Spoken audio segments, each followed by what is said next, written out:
Coming up on the live and interactive ACSA Legislative Lunch Break, Edgar and I will get you all of your latest news and information from the state capitol and CDE with an in-depth analysis on how it impacts you. Plus, today, we're going to dive into the governor's maneuver, this budget maneuver. What is it, and how is that going to impact school districts? We've got Patti Herrera from School Services on to talk about that.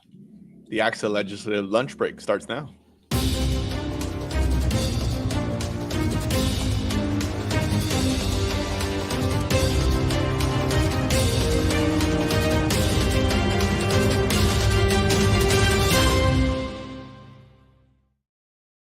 And it's a couple of minutes after 1 o'clock. We welcome you on a Wednesday to the live and interactive ACSA Legislative Lunch Break, along with Dr. Edgar Zazwata, ACSA's Executive Director. I'm Naj and Edgar, ACSA's Senior Director of Marketing and Communications. Welcome on a Wednesday. We're honored to have you. Go ahead and jump into the chat. Say hello. Let us know where you're watching from today. Edgar, how are you? Good, Naj. Week, I think 3, right? We're talking about here the budget. I know we have some news. I have to admit, I always go back to what I've been making fun of here recently with that feedback that I can't get out of my head, that we make boring stuff sound interesting.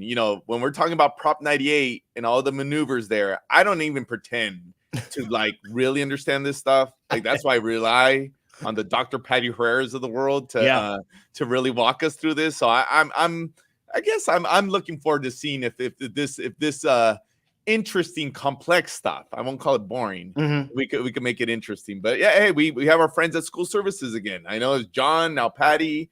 Next thing you know, they're going to be co-branding the show here.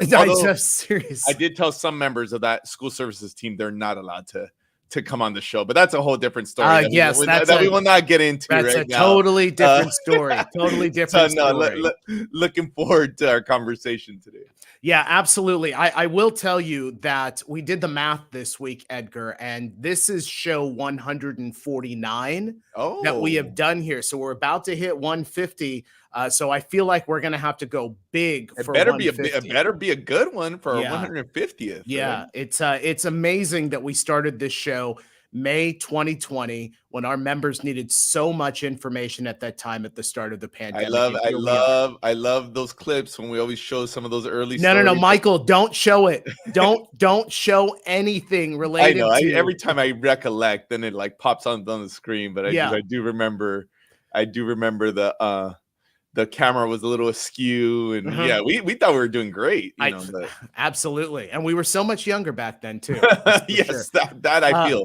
That one maybe I do feel. I know. Seriously, I have a lot more gray hair now than I did back then.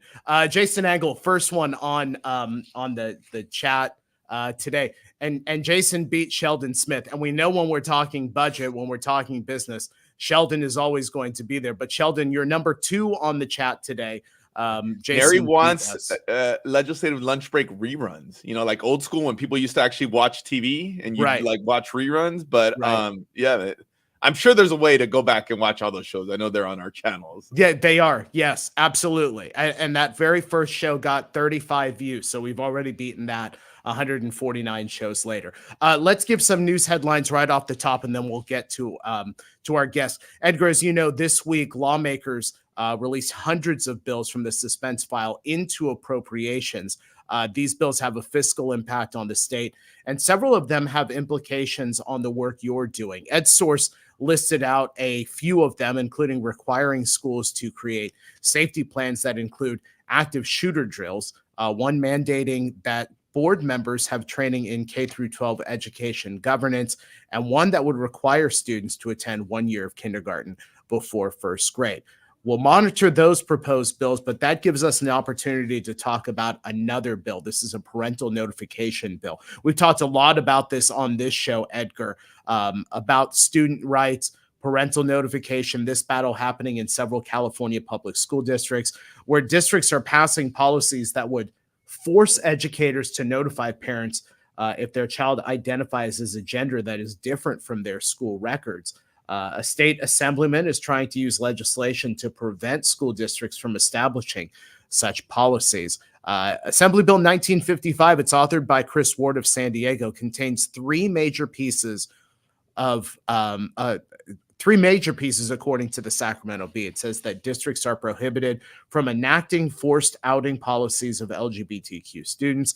It provides resources and support to the LGBTQ students and their families, such as access to counseling and mental health services. It also bars school districts from punishing employees who defy those policies in keeping with the superseding state law. Edgar, again, we've talked so much about this student rights parental notification issue that's happening in so many communities, but now we see lawmakers are pushing ahead to try and protect students and protect educators. Yeah, I think this goes back even to last year. And I know we had some shows on the topic of all the resolutions that were happening across the state. And we were alluding to, I know our government relations team was alluding to the fact that we may see legislation on this topic. There was talk that there was going to be something there at the end of the session.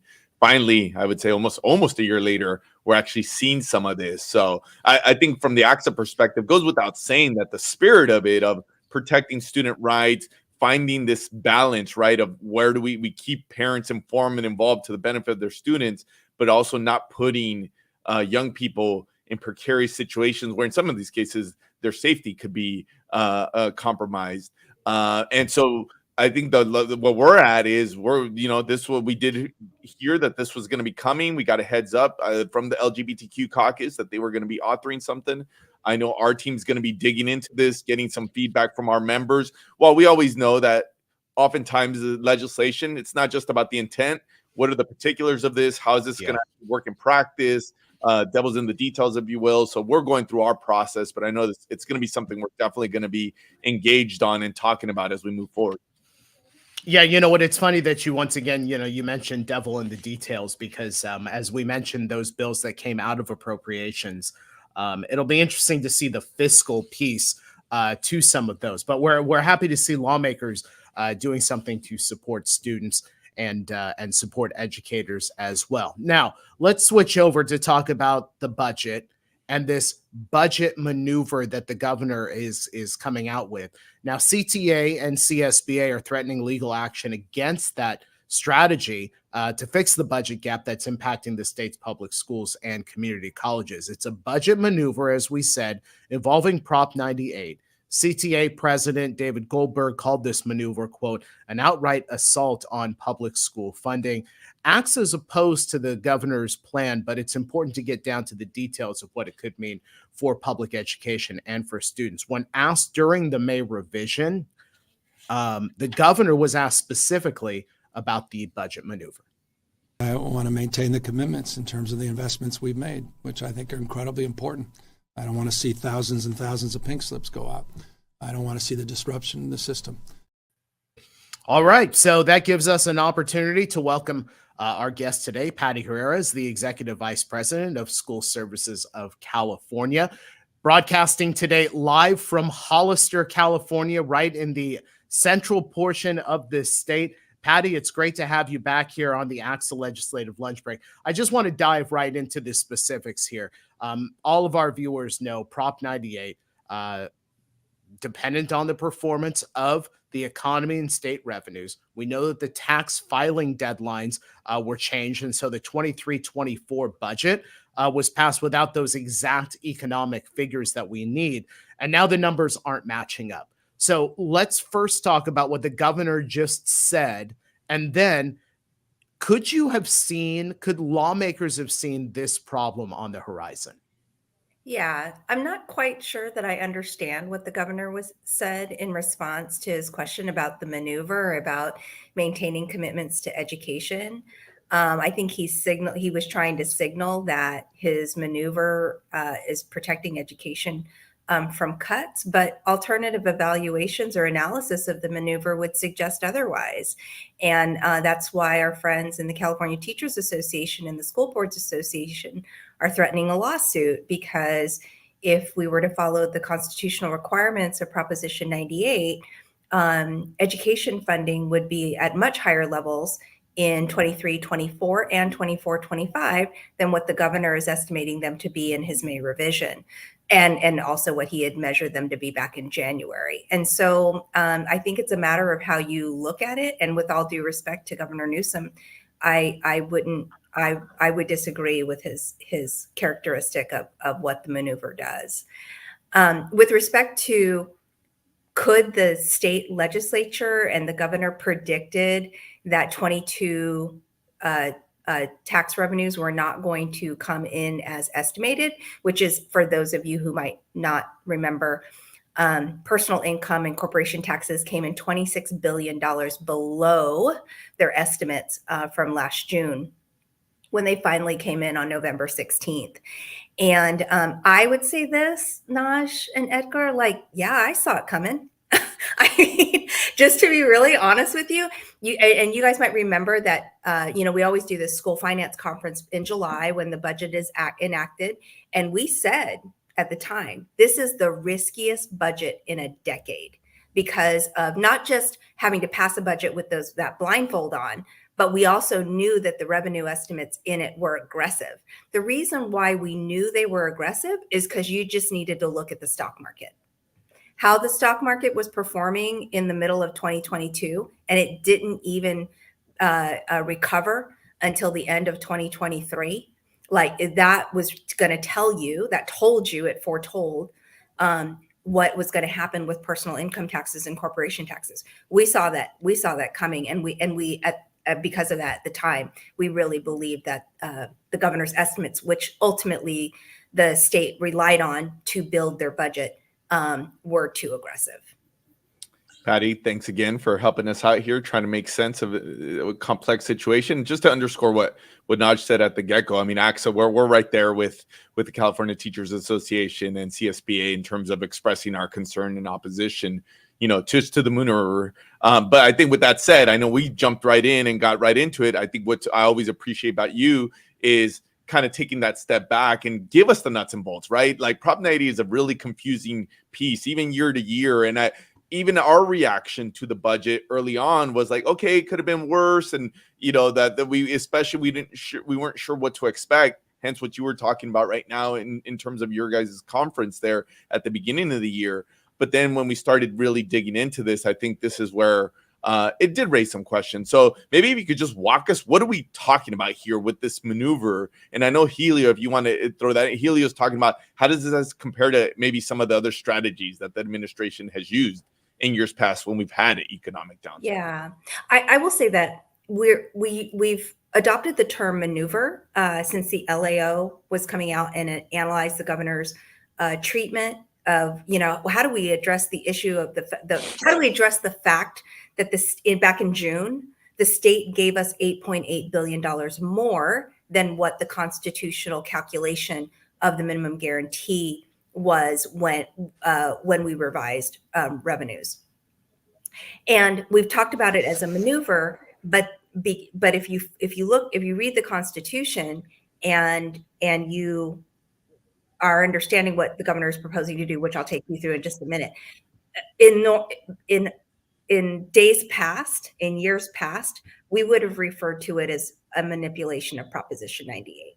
So I think that that's actually creating confusion in the field when we're referring to it as a maneuver rather than a manipulation of the constitutional requirements of Proposition 98. But I want to be very clear, and I know this is probably something that everyone is wondering is like, what are the legal concerns?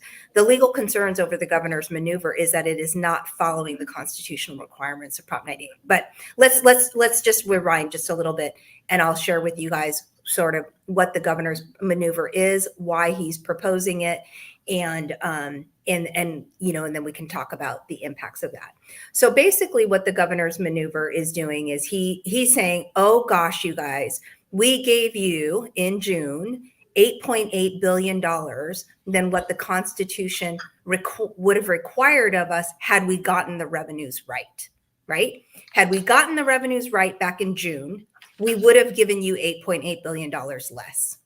So in the 22-23 school year and fiscal year. And so what I want to do is I don't want to ask you guys for that money back. Not that he has the legal ability to ask for that money back. Okay, I just want to park that there. And I don't want to have to make cuts to education. So what I want to do is I want to let you keep your cash of $8.8 billion that I gave you that year.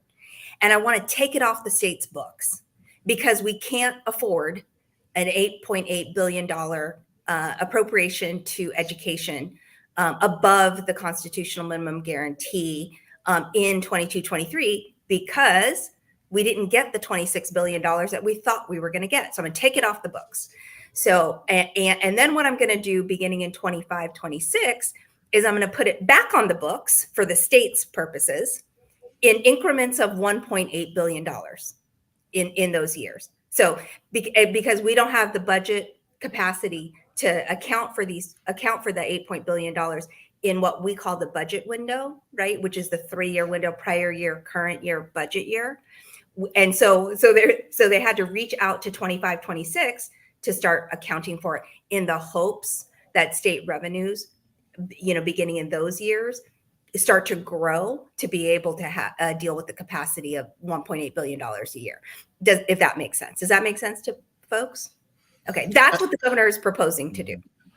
I have to say this, Patti, I know you were backstage when we came on with the show, and Edgar and I talked about, well, Edgar made mention that several of our viewers really like that we can take something boring or something very confusing and actually kind of explain it here. I've taken down notes from what you just said about explaining that maneuver. It all makes sense Manipulation, to me now. Naj. You already got it. You weren't listening too well. Manipulation, not maneuver. I appreciate, Patti, that you put I'm that going to out test there. you later. I'm going to test you later to see how much you retain. Perfect. That's fine. Folks, if you have questions for Patti, go ahead and put those into the chat. I know that we've gotten a few over there. Patti, we mentioned in the opener, CTA and CSBA, they are threatening legal action. Aside from them, what are some of the legal concerns with this? There are really only two major legal concerns that both, I believe, CTA and CSBA have highlighted. But I don't think that, I think from our perspective at School Services, which is why we spent so much time covering this issue yesterday at our May revision workshop, is that it hasn't been discussed in a digestible way, right? But there are two major concerns. One is with respect to the California state statutes that basically says that when the state of California gives education more money than the Constitution requires, then those dollars shall be credited to the fiscal year in which they were given, right? So they gave us that money, and they gave us $8.8 billion in 22-23 above the state's required obligation. And per the statute, that $8.8 billion should be credited to 22-23. Okay, there's that statute. And then the second concern is constitutional. And that is that Proposition 98 there's 3 tests that determine what education funding is going to be in any given year. And every single year, the state runs the calculations through the 3 tests. And just simply put, this is an oversimplification, but the highest test is what determines what funding level education will get, right? But it's test 1, test 2, test 3. Test 1 is the simplest one. Everybody knows that. We get 40 cents of every state dollar, right? And the governor's May revision assumptions have us in test 1 in each single year. But if we were to follow the constitutional requirements and acknowledge that the $8.8 billion was provided to education in 22-23 above the minimum guarantee, the Constitution requires that $8.8 billion allocation to school districts in 22-23 get included in the Proposition 98 calculations for test 2 and test 3 for every subsequent year thereafter. And what the governor is doing with his quote unquote maneuver is he is putting a blindfold on that and saying, I'm not going to include it in the test 2 and test 3 calculations. And by not including it in the calculations for Proposition 98, the effect of that exclusion is $12 to $14 billion in 23-24 and 24-25. So I think what's really important here to really emphasize is that the governor's maneuver or manipulation of the constitutional calculations of Proposition 98 have a current year effect, the year we are in right now, of $6 to $7 billion, and a budget year effect, 24-25, of $5 to $6 billion. So the governor's estimates by including the maneuver have education funding levels lower across those 2 years by $12 to $14 billion, as they otherwise would be if we had followed the constitutional requirements for the formulas. Patti, I know you mentioned your conference you had yesterday. I know Shada actually was one of the ideas earlier in the week when we were reading the fiscal report, and I know you folks did a nice article on that, trying to explain this whole situation and the impacts of it earlier in the week. So I just wanted to point folks, for the subscribers there, get some good information there on their fiscal report. One of the things we always wanted, we're talking Prop 98, we're talking dollars, we're talking about how this is going to impact. I think maybe some of the viewers are asking, okay, how does this impact schools? How does this impact school district? Ultimately, how can this potentially impact students, whether it be now, down the line? Yeah. This is a really, really good question, because I can't imagine that there isn't a viewer out there who's asking the question, Patti, what are you smoking? If we can't even if we can't even afford the governor's levels of Proposition 98, because remember, the governor's draining the rainy day fund, right? In order to fund his levels, which I just told you are $12 to $14 billion lower than if we were to follow the constitutional requirements. So if we increase the funding levels, doesn't that just make the problem worse? And the answer to that is yes. Of course, it makes the state budget problem worse, for sure, on the order of $12 to $14 billion. But for me, when I think about local impact, I think about this. One is, historically, we have always resisted a manipulation of the constitutional provisions of Proposition 98.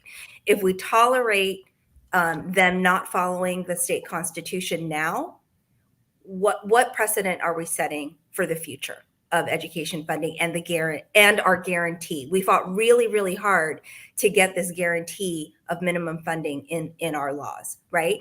And the Constitution contemplates this precise moment where the constitutional requirement to fund education is unaffordable by the state of California.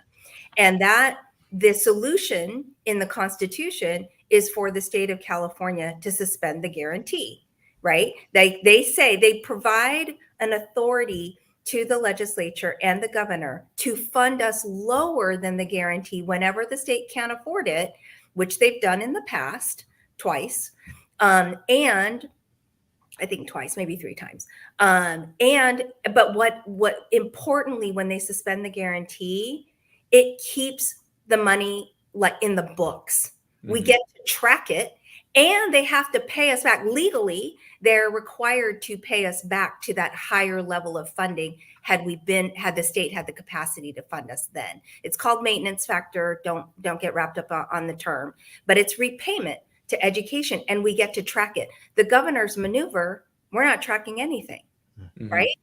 And so we really lose the ability to do that. But let me just say this from a local perspective. For all of you out there who's asking me, like, what's in it for me? How does this affect me? I just told you it's $12 to $14 billion, right? The impact in current year and budget year. Remember, right now, you guys are building your budgets to a 1.07% COLA. Many of you are declining enrollment. So a 1.07% COLA means you're going to get less LCFF money next year than you did this year, because your costs, the increase in your costs are outpacing your revenues, right? At a 1.0% COLA. If we reject the governor's maneuver and we increase the state's obligation to not increase, but if we honor the state's obligation, the constitutional obligation to education, which means that Proposition 98 would be $5 to $6 billion higher in 24-25, even if the state can't afford it and they suspend the guarantee, it'll be on the books and they'll give us that money back. But if they didn't want to suspend the guarantee, so this is going to answer 2 questions in one. What can they do? And what have they done in situations like that? Well, let me just introduce you all to a term that we all know quite well, is deferrals, right? One of the things that they could do is to say, we know we owe you $5 to $6 billion more, and we don't have the money to give that to you right now. So we're going to issue a deferral on the order of $5 to $6 billion. Let's just say, right? Let's say that's what they do. And so you at the local level, we've done this in the past in the Great Recession, as well as during the COVID-19 recession. Remember, they issued $13 billion. I think it was $13 billion in deferrals in 2020 because of the COVID-19 recession. You get to budget that now. And in fact, that's what a deferral does. It allows you to go ahead and budget the dollars as if you're getting it, with the promise from the state of California that they're going to give you the cash later, right? It's a cash management issue. You gotta be able to manage your cash well. But I'm just going to tell you this: one of the other things that I presented yesterday is we're seeing reserves in school districts uptick just a little bit, and they're hovering in the 20%. So we believe at School Services that you can manage the cash of a deferral. And here's an interesting factoid for those of you who don't know this. We believe that the June payment to education from the California Department of Education is over $7 billion. Okay. And I think it's like $7.3 billion. So if they have to issue a $5 to $6 billion deferral, that's just saying, you know what, we were going to pay you on June 30th, but instead of paying you on June 30th, we're going to give you that on July 10th. So from a cash management perspective, it's a few days, right? So I think from a local perspective here, if the state were to say, we know we owe you $5 to $6 billion more, but go ahead and budget it as if you're getting it, you're going to have a different conversation with your labor partners about what kind of education programs you can deliver to your students. Yeah, great point. All right, Patti. So last question for you. What is your prediction? We already got John Gray's predictions for the May revise, and they weren't as solid, let's say, as I think he expected. What's your prediction for how all of this unfolds? I cannot let John Gray take blame for my fault. Let me just say that John conferred with me, and I gave him his predictions. So you guys should just kick me off. Hey, Patti, he doesn't take credit. He doesn't give you the credit when he's sounding all smart on stage. I was going to say he doesn't. I say. He's not offering you a pat on the back, Patti. I did not see the governor go. Our budget condition worsened in May, and we're going to increase the green buses. Like, I did not see that coming. But anyway, here's my. It's not much of a prediction, but here's my prediction. This problem is so big, right? The $8.8 billion problem that could have a $12 to $14 billion immediate effect on that could worsen the state's budget problem, as well as deepen the Proposition 98 deficit that we're operating. It's so big that it's going to take a mix of solutions in order to address. It's probably going to require the use of the rainy day fund. You know, they could use the rainy day fund as the governor is proposing to use it, the governor is proposing to use it to maintain education programs at their current level for current year, and then pay for the additional 1.07% COLA in 24-25. They could also use it very differently. They could drain the rainy day fund to pay for the $8.8 billion problem, which then of course has domino effects on 23-24 and 24-25. This is why this problem is so big. So it's going to take a mix of solutions. Rainy day fund, they're probably going to look under every education stone to see if there's any dollars that they can, and cents that they can sweep, and that they haven't found yet to bring back to reappropriate for different purposes. And I think that deferrals are on the table, to be honest with you all. And I think that, and I would just say this, as you noted, Naj, at the top of the hour, that CTA and CSBA have already indicated that if the maneuver is included in the final budget deal, that they will sue. So we may have a final budget deal, but we may not have the end to the story, right? Because any lawsuit will continue the story beyond the budget, and so I think the state's going to have to use several budget tools that they've used in the past. Okay, so there's a lot that's in flux with this budget. Now, Patti, we mentioned at the top of the show, this is episode number 149. We want to take you back because we're about to bestow on you an honor, an incredible honor. This is from episode number 49. This is the very first time you were on the show with us something years ago. You are now officially a member of our 5-Timers Club here on the ACSA Legislative Lunch Break. Only one other person has that honor, and that's Dr. Naomi Bardak, who was on here so often during the height of the pandemic. But you are now a member of the 5-Timers Club. And instead of giving you like one of those Saturday Night Live smoking jackets like the 5-Timers get there, you now have an ACSA business card that awesome. That calls it out right there. You are an ACSA Legislative Lunch Break 5-Timers member. So Patti, congratulations on that. I know that this is the height of the honors that you've ever had. But now we're going to give you 15 seconds to take your acceptance speech on this. Truly, truly an honor. But it won't be a real honor until one of the helmets behind you, Naj, is the Steelers.